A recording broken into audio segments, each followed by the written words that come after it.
నాకు ఈరోజు ఒక విషయం అర్థమైంది.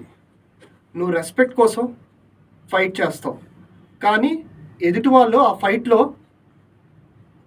నువ్వు ఏదనుకుంటావు బ్రేకప్ అవుతుందని చూడవు.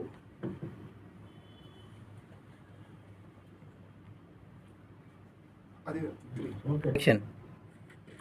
నేను ఎవరి ప్రయారిటీ కాదు, ఎవరి హానర్ కూడా కాదు. ప్రతి ఒక్కరూ నా జీవితం గురించి డెసిషన్ తీసుకోవడం ఆపండి. అయినా నేనేదో తప్పు చేసినట్టు అందరూ ట్రీట్ చేస్తున్నారు, కానీ నేను అయినా ప్రతి ఒక్కరూ నన్ను ట్రీట్ చేస్తున్నారు, కానీ నేను బ్రతకాలన్న విధానం మాత్రమే నేను చూస్ చేసుకున్నాను. ఈ సమాజం ఒక అమ్మాయి ఎంత చదివినా, ఎంత ఇండిపెండెంట్ అయినా